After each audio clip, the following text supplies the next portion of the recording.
Manipur Circle News ki maikai dagi maroi ba ipaw mayam na thamjari ahan bada Joy Kumar NPP State President phamdagi lauthok na demand torokre Kuki jo bu Mitopni Haiba miwi singi Leingak Makhada Eikhoi Leiba Ngamloi haina Kuki Alliance na phangdoli pathok sari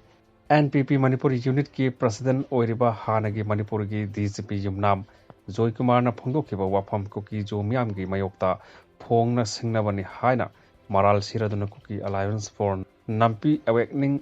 Kanam Nakana Yaning the Pongdorgli, Loin and Kuki jo Mitopni Haiba Mui Singi Leingak Makhada Eikhoi Ngamloi haina Pongdorgli, NPP Manipur Pradesh ki President Waizo Kumara Kuki jo Miambo Singaduna Pongna Ngang Sakiba Dugi Matangda Party Asigi Maikai the Sangdokadabani haina Kuki Alliance Asigi Maikai the demand Tauraduna Political Party Asina Kuki jo Miam gi Mayokta Asigumba wa ngangbagi ayaba pibra haina hangbaga loinana mahakpu NPP Manipur Pradesh ki President phamdagi lokthokadabani mahaki mangakanba amadi community amabu singnaduna ngangiba wafam asimakna Kokijo community ki mathakta chatharikliba ethnic cleansing campaign hena mayek sengalle hairi yumnam Joy Kumar na mahak masamak DCP oina phampuringai matamda lamdamasida masing thingamdana Pek encounter gi thodoksing thoktuna mahak masamaki community na phawa mahak pu yaning khidabani mahak ki matik sadaba mawongna mahak pu matam amada finance minister gi pham lauthokuna mahak pu ikaiba pikhrabani asigumba misak amana community amatagi mayokta wa ngangnabagi moral authority leite Kuki jo sing Myanmar dagini haina phongdokhiba wafam semjin sajinba aranba warini Manipur na India da pundringai gi sahi kaya gi mamangdagi Kuki jo miyam Manipur da khunda litaduna laire haiba si British ki record na lengdraba praman ni hainasu phongdoragli blockade ki matang da palladuna Kuki Alliance asina hai Kuki na National Highway thingmagi khongjang changsilli haiba si aranbani miyam gi nongmagi tangai phadaba polam sing puba gari sing adumak lambi asida service tawri misam miyam gi chathok chasin tawbada athingma thamle Chanaba Jinjak Thawamadi Medical Aids Singba Puba Gari Sing Chathok Chasin Tawbada Athingba Thamgiba Leite Kuki Khul Sing Mai Thakiba Kuki Miyambu Hatliba Amadi Nupibu Khongoinaba Khulai Paiba Maitai Group Khaktabu Yaningdaba Phongdokpani Hairi Kuki Alliance for Nampi Awakening Kanam Namakha Taraduna State Leingakki Lojingba Singna Kuki Singgi Hak Khongaunaduna Lakli Asigumba Maitaina dominate tawba Leingak amagi makhada leiba Eikhoina pamde amade Kuki jo bu mapalamdagi changlakpani hairiba miyoising asina paiba Leingakki makhada Eikhoi leiba ngamloi hainasu phongdorgli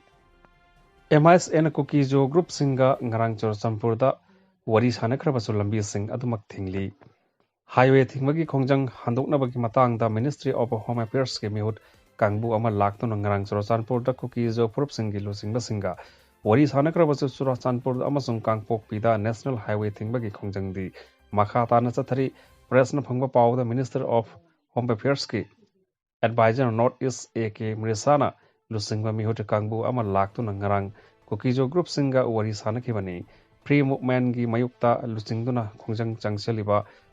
Committee on Tribal Unity Ko tu gi Maikai di Central Official Singa Kangpok Pida Oina Mifam Pangthok na demand Taukibani Adumakpu AK Misrana Lusingba MICA ki team aduna Kangpokpi district ki Maut Kuki jo council ki headquarter da Leiba Chorchampur da oina laktuna mifam adu pangthokibani mifam adu da kotu ki Lusingba singsu saruk yakhi adumakpu mifam adu da kari khanakibagi haiba di sapchana khamngamde Free movement ki mayukta tha asigi nipanda khongjang changchin kibaga loinana security force amadi khongjang changchiliba singa marakta muknabadagi Misimina amadi asu open kya nangkibani numit asitagi Kuki jo council yauna Kuki jo group singna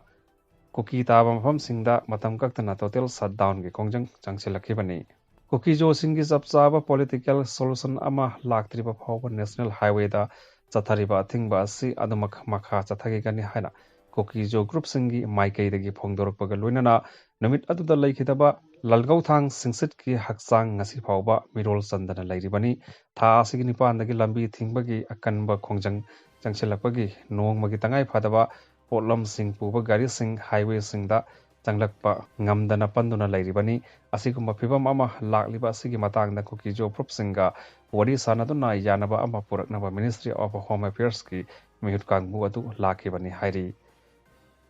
ngasisu makha tana Kuki-jo nupisingna Imphal Bisnupur maikaidagi Churachandpurda lakpa nan mitai community gi yauna gari ayamba district asida sanghandana mamai leiduna halhanki adubu tangai fadana polamsing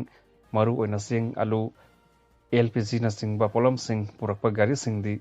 sanghangani hamadi Churachandpurda leiba mioi sing yaurakpa gari singsu athingba thamloi masinatana atai community gi lanai gari amata district asida sangba yaroi haina khongjang aduda saruk yakiba marsi thangsing kobi nupi amana phongdokhi mahiroi sing government ge thabak tawba nupi sing mahiroi nupi macha sing yauna punna Kuki-jo community gi nupi sani romna amuba phizol setuna district border da lambi da phamjinduna khongjang changchen basing Bisnupur amasung Churachandpur district anigi tainaba buffer zone da leiba army amade central force singna khongjang changchen manupi sing takthopagi thabak sathaki indigenous tribal leader forum women wing na sinduna sangchen kiba khongjang aduda political solution puraknaba free movement yaroi matam kuina chanagadaba santi ama Eikhoina pami matam kharakak chanagadaba Leingakki policy yaba Ngamloi haina iba banner sing sejanaki panba yabadi February mapanda chief minister Nongthombam Birena pham thadokhraba matung February 13 dagi Manipur da president role thamlakhibani amanomda tha asigi amada union home minister Amit Shah na siar lauduna Delhi da awangma thake security mifam ama pangthoktuna March 9 dagi Manipur gi lambi khudingmak hangdoktuna apanba leitana mifam khuding chalhalagani haina union home minister na lauthokibani adubu Kuki-jo propsing gi maikai dagi makoi gi demand phangdriba phawpa pre movement gi thorang yaroi haina national highway thingmagi akan makhongjang March 9 dagi sangsin ba hawrakhibani